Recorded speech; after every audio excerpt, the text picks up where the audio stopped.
The check showed as cleared on a Tuesday morning. I remember standing in my kitchen, looking at my banking app on my phone, watching the number change. The deposit had gone through.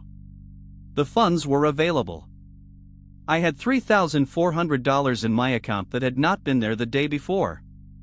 I had been careful about this. I had specifically waited, because I had read somewhere that you should wait for a check to clear before you do anything with it. It had cleared. So I opened Zelle and I sent $2,600 to a stranger in Michigan, and I thought I had just made $800 on a used camera. I am 29 years old. I work as a freelance graphic designer. I listed my old Sony mirrorless camera on Facebook Marketplace in early spring, asking $800. I had upgraded to a newer model and the old one was just sitting in a drawer. Within 2 hours of posting, I received a message from a profile with a real name, a profile photo, mutual friends, and what looked like a normal posting history. His name was shown as Michael Torrance. He said he wanted the camera as a gift for his daughter, who was getting into photography. He asked if I could ship it, since he was in Michigan. I said I could. He sent payment the next morning. Not via Venmo or PayPal, which I had offered. He sent a cashier's check via overnight mail, because he said he did not use digital payment apps for large purchases. The check arrived 2 days later in a real envelope with a real stamp. It was printed on what appeared to be bank paper, with a routing number, an account number, a remitter name, a payee line with my name on it, a bank name, National Heritage Bancorp, a memo line that said camera purchase, and an amount of $3,400. I noticed the amount immediately. It was $2,600 more than we had agreed on. I messaged him.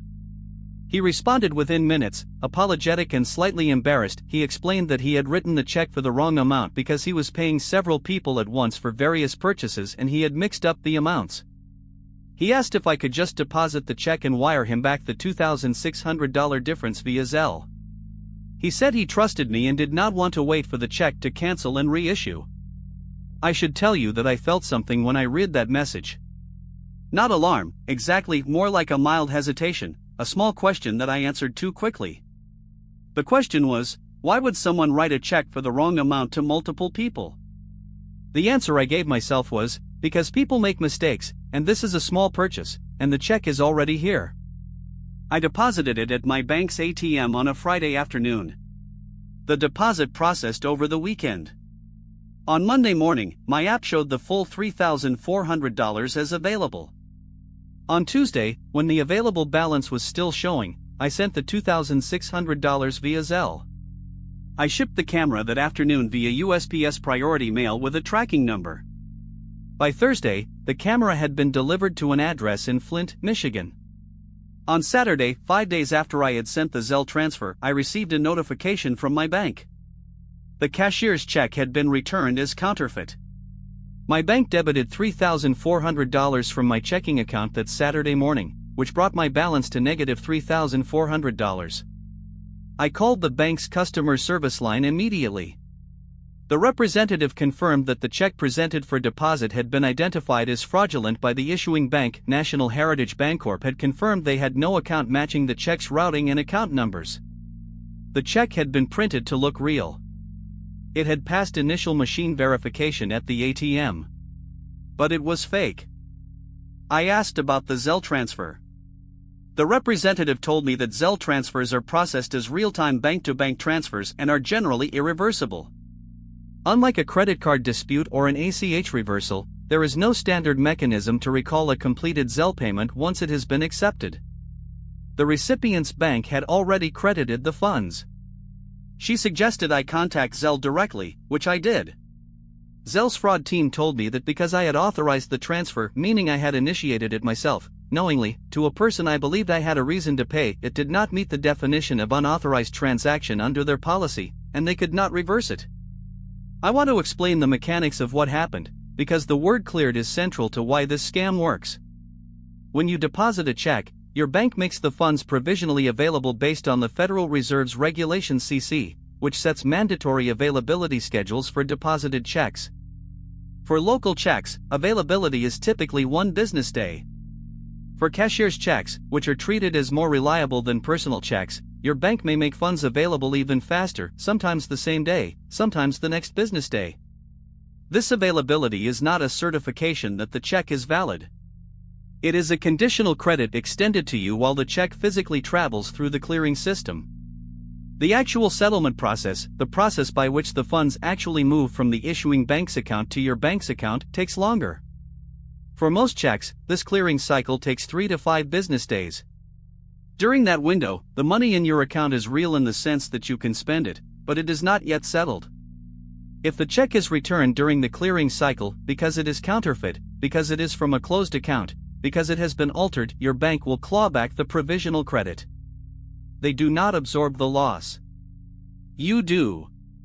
A cashier's check is supposed to be safer than a personal check because it is drawn on the issuing bank's own funds rather than the depositor's account. A real cashier's check means the bank has already set aside the money.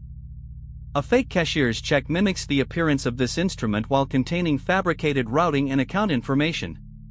The machinery that creates convincing fake cashier's checks has become sophisticated enough that visual inspection, even by a bank teller, does not reliably detect them. The ATM machines that process deposits cannot verify the check against the issuing bank in real time. That verification happens later, when the check travels through the Federal Reserve's check clearing system and the issuing bank receives it for payment.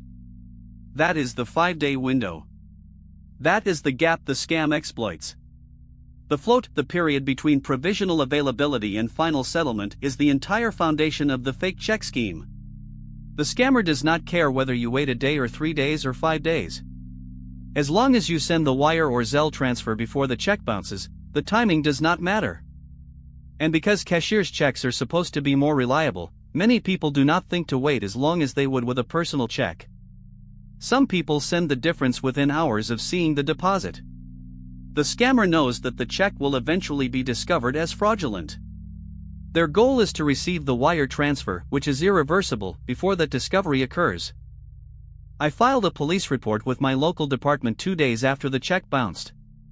The detective who took my report was not unkind, but he was direct. Cases like mine were almost impossible to prosecute because the perpetrators operated from overseas or through layers of domestic intermediaries, the amounts were below federal prosecution thresholds, and by the time a case was assembled, the payment account would have been closed and the funds moved. He took my report and told me to file with the FBI's Internet Crime Complaint Center, which I did. I received an automated acknowledgement. I have not received follow-up communication in the 8 months since I filed. The bank held me responsible for the $3,400 overdraft under their standard terms and conditions, which specify that the depositor is responsible for checks deposited to their account that are returned as fraudulent. I challenged this determination formally, submitting documentation of the Facebook Marketplace listing, the communications with the scammer, and the sequence of events. After 2 rounds of formal dispute letters, the bank agreed to a partial settlement. They would write off $900 of the $3,400 balance as a one-time courtesy credit due to the documented fraud, leaving me responsible for $2,500. I paid it over 4 months. The camera was worth $800. The scam cost me $2,500 net after the bank settlement, plus the camera. I have spent time since understanding what I should have done. The simplest protection is also the most complete one: never send any money in any form, for any reason, before a deposited check has fully settled, not just been made available. The difference between available and settled is not semantic. Available means your bank has provisionally credited you. Settled means the funds have actually cleared the entire banking system and the issuing bank has honored the check. You can call your bank and ask, has this check fully settled, or is it just showing as available? Those are different questions with different answers. For high-value marketplace transactions involving a check and a return transfer, the safest approach is to refuse the overpayment entirely. If a buyer claims to have accidentally sent the wrong amount, ask them to cancel the check and reissue. Their refusal to do this, or their urgency about receiving a transfer quickly, is diagnostic. No legitimate buyer has a compelling reason to need an immediate wire transfer of the overpayment. The urgency is manufactured. The story about paying multiple people at once is a script. For peer-to-peer sales, cash or an app like PayPal Goods and Services, which has buyer and seller protections, is far safer than cashier's check plus wire transfer. Zelle has no buyer protection for authorized transactions. Once you send it, it is gone. Wire transfers are the same. These are not reversible instruments designed for stranger-to-stranger commerce. They are designed for known, trusted counterparties where both parties understand what they are authorizing. Available is not the same as settled. Cleared on the app is not the same as money in hand. And any transaction that requires you to send back part of a payment you just received should stop you cold, no matter how plausible the explanation sounds.